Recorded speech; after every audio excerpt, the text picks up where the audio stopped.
folks, and welcome to the stream. My name is Mike D'Angelo, aka that Tellest guy, and we are going to be talking Tellest today about something that kind of happened out of left field over this weekend. We had a different idea for what to talk about today, and it just turns out that there was something that happened that made me want to talk about this a little bit more instead. And that is that over the weekend, my brother had been watching just like shorts on YouTube or something like that. And for those of you who don't know Matt, he's got ADHD like crazy, where, for something to catch his attention, it's a big deal. So he was watching these shorts on YouTube, and out of like the corner of his eye, he noticed something that he had to go back and verify. And I'm going to show it to you in a few seconds, and you let me know. I'll give you a little bit of a heads up as we get 1 second. We're going to look here in the meantime, because I got yappy dogs downstairs. Pardon. All right, we're going to look at this video again real quick. You don't need to listen to the audio or anything, but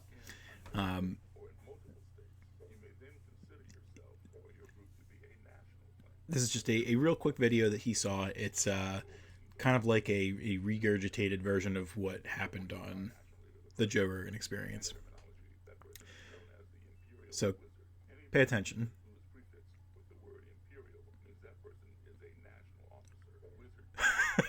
So it's very brief, but it was enough that Matt was able to catch it. So for those who that went by way too quick, basically the most popular artwork that we have is our Wizard at Study artwork, which is just a picture of Gaston, our resident wizard who helps Adelia Cregan to learn all her good stuff. He's on the cover of a couple of books now. He's gotten a couple of character pieces done, things like that. But we had Leo. This is like one of our earliest pieces of artwork that we had Leo do for us, probably around 10 years ago now.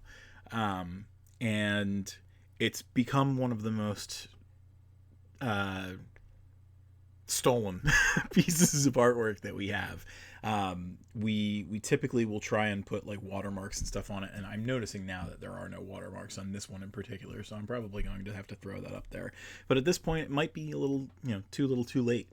If you go to study, if you go to Google Wizard at Study, and you right click and you go to search image with Google, you will see a billion versions of this artwork out on the internet.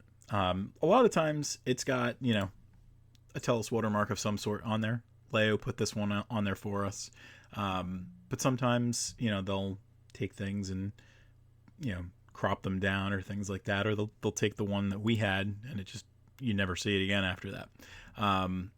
So a lot of times people are, they're using them in situations that they're not making any money off of it or anything like that. They're just trying to help tell their own stories and things like that. And while I certainly don't endorse, using other people's artwork, wink, wink, when it comes to things like that, when it comes to this video, while I understand and I agree with what the guest on Joe Rogan was saying, as it pertains to things related to how shitty the KKK are, excuse my language, I am not thrilled at the idea of our wizard artwork being used in reference to the Grand Wizards and Wizards of the KKK and things like that.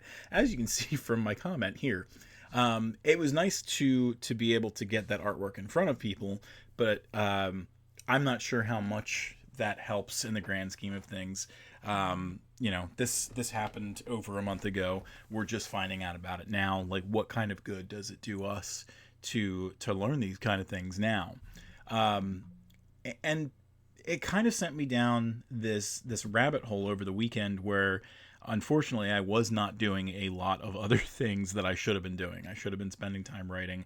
I should have been spending time working on the maps. And I did do both of those things, but not to the level that I should have, really, because a lot of the time that I spent this weekend was spent looking at these Google searches on the side and finding out, was anybody using these things for profit. And that's something that I think in a perfect world you wouldn't have to worry about that kind of things, but especially as an indie creator who has something that people like, you have to be very protective of that kind of thing. A while back there was a lawsuit between Bethesda, and I don't remember for sure if it was the entity that owned Minecraft, or if it was the entity that owned Minecraft in their next iteration or whatever like that. They were trying to trademark the word scrolls or something as a video game title, and obviously Bethesda has the trademark to the Elder Scrolls, and you pretty much have to fight very ardently about something like that. It's a requirement that you have to go and tell people, no, that's not going to fly. So for someone like an indie world builder who has art like this, especially a catalog that's this big, you kind of have to fight for that kind of thing. You can't just kind of turn a blind eye to it. You have to be protective of it. So a lot of my time was spent looking to see, who was using things that shouldn't have. It was, going through and sending DMCA requests and things like that. And unfortunately, the truth of the matter is, there's a lot of places that will work with you to remove things that are offending to your copyrights, but there are other people who it is like pulling teeth trying to get it done, because there's certain places that they really could give two craps. They're not scared of you, so it's very, very difficult to do those kinds of things. So we've had over the years, I mean, you can see just by looking at our art gallery, there's just a plethora of things that, excuse me, that's not the art gallery. There's just a lot. There's a lot of things that you can grab off of the Tellest site, or if our artists are doing things on DeviantArt or things like that. And it doesn't matter if it's watermarked or not, because these days it's very easy to clean up a watermark and act like it was never there. So we had talked about, obviously, the most famous of the artworks, which was the Wizard at Study, but we've seen over the past some of our concept art, like this right here was used, I think, for the Canterbury Tales or something like that. We can actually take a real quick look, because I don't think that I was able to do anything with this one in particular. Let's see. Someone kind of like, they threw the image onto like a yellow background or something and said, here's what it is now. It's a book, and it was like a foreign language. Like, there's no fighting that kind of thing. So you just kind of do what you can to do what you can with protecting those sort of things. Yeah, I don't know where it is now, but it was something like the Canterbury Tales or something. I mean, it probably didn't make a lot of money, and it might have just been released at that point. But we're talking about the concept art pieces.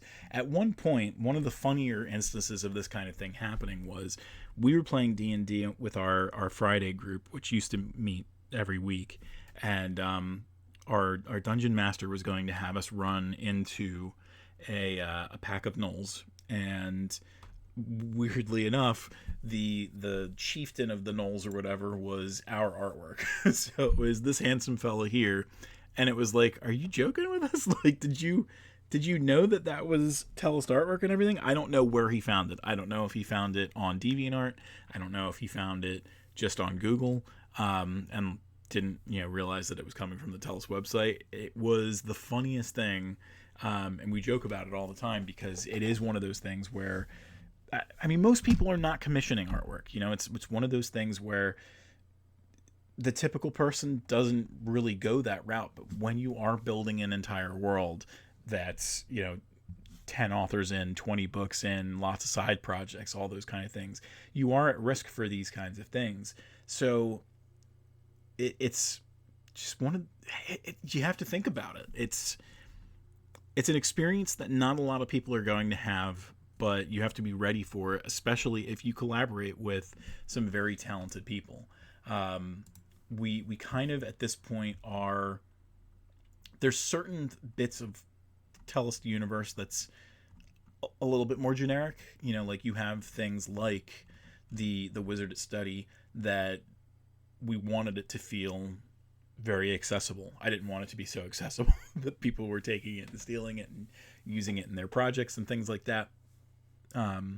But going forward, what we started doing, and whether it was on purpose or whether it was just because of the nature of how crazy and unique Tellest is, you'll notice that most of the artwork that we produce now in collaboration with the very talented people that we work with is a little bit more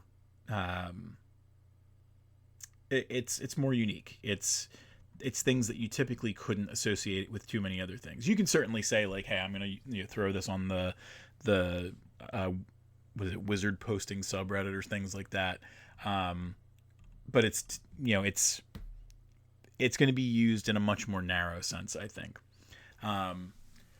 So I don't know. I kind of went off on a little bit of a tangent there because I'm running on very little sleep, a lot of playing catch up over the weekend because of this. What happened has me kind of running on fumes. Yeah, I mean, certainly if anybody in the any chat wants to talk about it, to kind of discuss what kind of feeling those kind of things are, I'd love to talk more about that. One of the other things that I wanted to do, again, as I mentioned, I went down the rabbit hole to make sure that the things that that were being used in a way that wasn't really going to. I didn't want people profiting off of Tellest that shouldn't be profiting off of Tellest. And to that extent, there were those DMCA requests that have gone out. I had mentioned at one point that there was for the Wizard Study picture.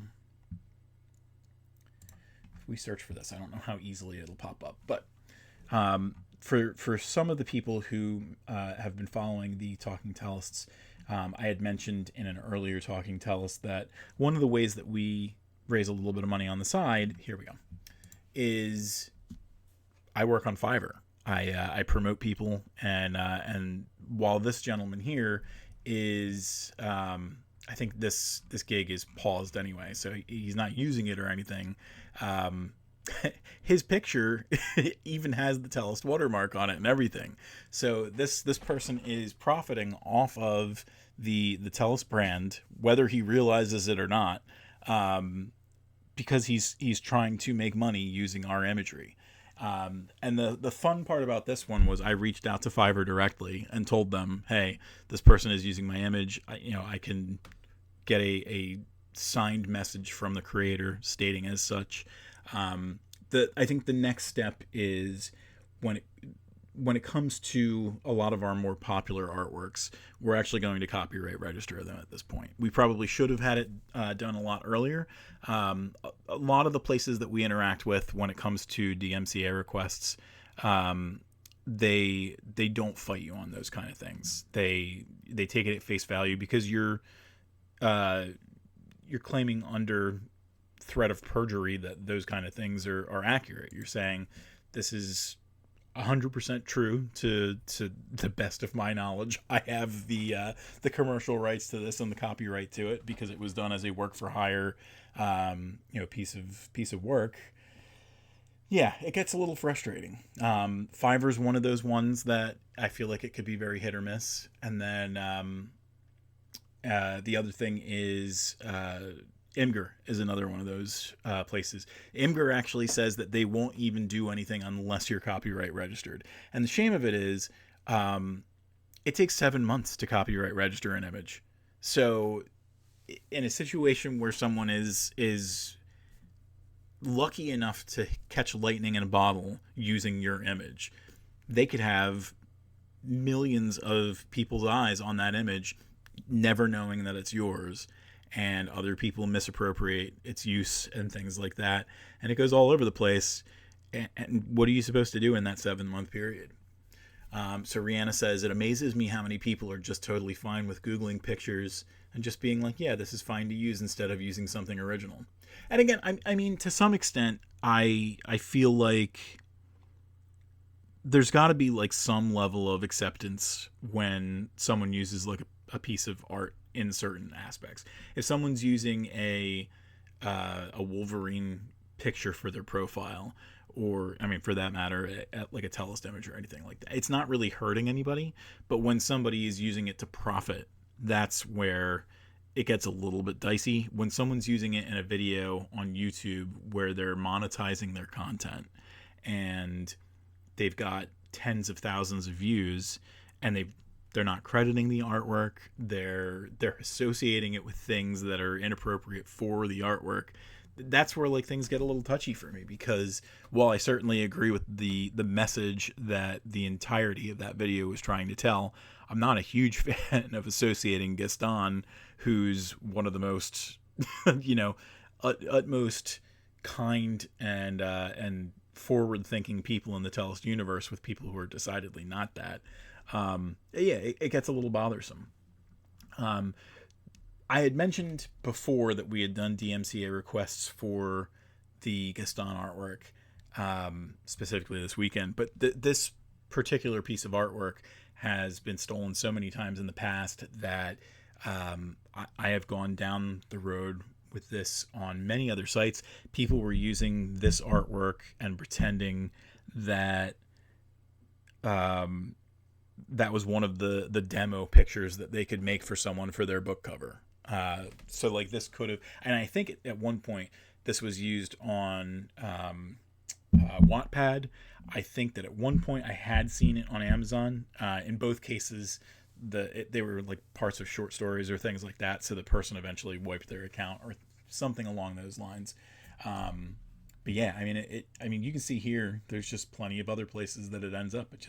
It goes all over the place. It's very memeable at this point too. I see it a lot of times on like Reddit posts where it just kind of drops in and someone's making a wizard type joke or things like that. And again, to some extent, I kind of look the other way when it comes to those kind of things, because they don't hurt the Tellest bottom line. But yeah, I mean, when you talk about saturating the internet with this image and things like that, it kind of loses its effect. And one of the things that we ended up doing was, for those who have been kind of paying attention, we did use this image for the front cover of 100 Fantasy Writing Prompts. So, I mean, more than ever, Tellest can say, yeah, this is our image. We'd really appreciate it if you don't use it. So I don't know. It's again, it's one of those things. It's an interesting topic that most people, I don't think, are ever going to have to think on their own. But if you are an artist yourself who hopes that nobody else is ever going to use your content for themselves, or if you're someone like me who appreciates art and wants to take things the legal route and make sure that you're not stealing from other people, and someone does the morally lacking thing and taking these things, I think to Rihanna's point, it's I half of the time I would imagine it's not even intentional. It's someone thinks, well, this art exists out on the internet, it's absolutely free and fine to take. And I would think that for the most part, the internet itself is so nebulous that people just go, yeah, if anything comes down the line, we'll just say the DMCA request, we'll respond to it very quickly and take it down. And then in certain cases, that doesn't even work. In the case of Fiverr getting back to me today and saying, nah, everything's okay, we're going to leave it as is. And I'm going to have to figure out what next step to take to yell at them enough to get them to take that down. And the Imgur situation where they're like, yeah, we don't care unless it's registered. It is just mind-boggling, the level of work that goes into keeping these kind of things clean. So to that effect, there's two people on the chat right now, so I don't know how far this is going to reach. One of the things that I do like to do on the Tellest website is I like to express my gratitude whenever I can. So you'll see we do have the wall of gratitude. One of the things that I had mused about doing before, and I think we'll make it official now, is anybody out in the world who spots a piece of Tellest artwork that is being used inappropriately, what we can do is we can add you to the wall of gratitude for helping us. It'll kind of be like a bounty system. You'll get a thank you. It's not a tremendous. It's not the kind of thanks that you really deserve when it comes to helping people with these kind of things. But I want to express that gratitude to you somehow. So I would like to, throw your name on the Tellest website and thanks. If that's something that you're into, if you want to just drop me a line at michael@tellest.com and just let me know, on the down low, you can do that too. But certainly if anybody wants to help kind of keep things on the up and up and keep things clean, I would appreciate that. As I mentioned, running on a little bit of fumes today, so I'll leave the chat open for a little bit and I'll just kind of ramble between now and probably like 7:30. We have later this week the first live event that we have done since 2019. We used to do the Wizard World Comic Con every single year. We expanded to a couple of other things here and there in kind of like an experimental fashion. I need to drink more tea.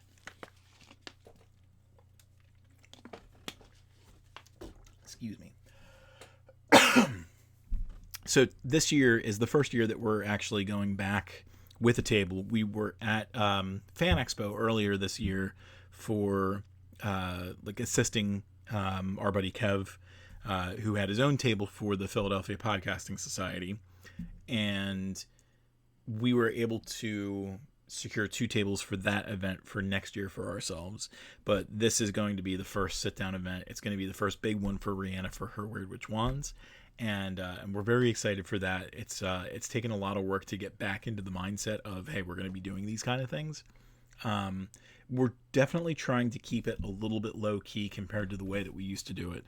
We used to do multiple presentations alongside Kev. We used to have like a gaming area where we would show off Quantum Quest. This year, 2 smaller tables. They're like 6-foot tables each. One half is going to be Rihanna's wands. The other half is going to be kind of like a smorgasbord of Tellest things. And we're not going with the intent to sell everything that we own. It's going to be to kind of rebuild awareness of the Tellest brand, because we haven't really been in front of people in person for, again, 4 years. It's been a long time. It used to be that people would show up every year and kind of remark about how much we were growing. We were going from 1 table to 2 tables to 3 tables to 4 tables. We were going in the gaming area. We had the sequel to Quantum Quest. COVID really threw everything for a loop. I'm sure that, when I'm saying that, that I don't just mean for us. I mean, it was doing it for everybody, but it slowed down the way that we had planned on things. Quantum Quest Reinforcements has been done since before COVID, and we were just looking for the perfect time to release it. And I didn't think that people wanted to come together and play a tabletop game during the middle of a pandemic. So now that it's quote unquote run its course and people are feeling braver about meeting up and doing things like that again, we're definitely trying to kind of change the way that we're doing things. We're still trying to run a Kickstarter for that. And at one point we had thought, when we were going to go to Fan Expo this year, that was going to be the time to do it, but then we didn't get a table. And this event, I don't want that to be the main focus. I don't know for sure if we're going to have the Quantum Quest Reinforcements Kickstarter coincide with a live event. I think what we're probably going to aim to do is later this month, we are going to run our campaign for a map pack for D&D. As fans of this channel know, we do on Tuesdays and Wednesdays a map demo or a presentation where we show you how to make maps using the Incarnate toolset. Maybe that'll change in the future where we expand to other toolsets as well. But we are about to hit our 50th map probably in the next 5 to 10 days. The 49th map is going to be one that we work on tomorrow and Wednesday, maybe even moving into that 50th map this week. And then once we hit that 50th map, that's when we're going to begin discussing the steps of bundling them. We've seen a couple of Kickstarters in the past where 50 seems like the nice number. And a lot of times what I see is, hey, we're just going to get you 50 high def images and, we're done. But I think the nice thing that we have to offer here at Tellest, between Matt and myself, is our maps also come with variants. So with the 50 maps that we will be offering, people will actually be getting 200. Or 200 plus, I should say. So it's a nice value, I think, that we're offering. And the fact that it comes with the Tellest universe as the connective tissue, I think that definitely helps as well. But as I mentioned, a lot of rambling. My voice is starting to go because it was a lot of talking at work today and everything like that. And like I said, I need to invest some time in drinking more tea, I think. Anyway, I'm going to close the show. We'll wrap things up. I don't think so, Rihanna. I think the almond milk ice cream was enough for me today. So I'm going to take it easy and no chalky milk required. Anyway. On the screen, now you should see all the places. I have not shamed you. It's not every night a chalky milk night. So there are a couple of things on the screen that you can see that are the places that you can find Tellest content. There's obviously the website that we looked at just now, which is tellest.com. You can find our daily content on Patreon, usually daily. We do art pieces on Mondays, Wednesdays, and Fridays, and if we have them available, we'll do maps on the stray days, so Tuesdays or Thursdays. So like tomorrow we have the Versailles Barai municipal map that we are dropping. It's the 4th map in the Versailles Barai zone, and it actually becomes our first 2x2 zone, because a lot of times when we're playing with the other zones, we're doing like a stack of 3 or something like that. This is the first 2x2, so it officially became our first 80 by 40 inch map, essentially. Anyway, those are Tuesdays and Thursdays. And if you want to find these videos even after Twitch purges them from the platform, you can find that at youtube.com/@worldofTellest. If you want to find them live, though, and watch them like you're watching now, if you are watching now, one of my 2 viewers, you can find that here only at twitch.tv/thattellestguy. If you want to find our premium content, that is the things that we sell in typically physical form, you'll only be able to find those at our Etsy store, which is tellest.etsy.com. That's Brianna's Weird Witch Wands. It's posters, it's battle maps in physical form, it's bookmarks, it's stickers, it's books, like paperback books, all that kind of stuff. You can only find that at our Etsy shop. If you want to go to Rihanna's Wands a quicker way, you can just go to weirdwitchwands.com. That's WYRD, witch, like a witch, wands.com. Sorry, my brain's frying. Speaking of Weird Witch Wands, you can go to her TikTok channel by using that same spelling, WYRDWITCHWANDS. And if you want to see the content for our dogs, I think both of her accounts just hit 4,000 followers, or if they haven't already, they're very close. The one for our dogs is Tales of Tellest. It's TAILS of Tellest on TikTok. So I'm going to let that be it for the show. I'm about to sneeze. I apologize. Nope, reined it in. We're good. But that'll be it for tonight. I'm going to spend some time in a steamy shower and try to get this voice back to normal. Until next time, I miss you.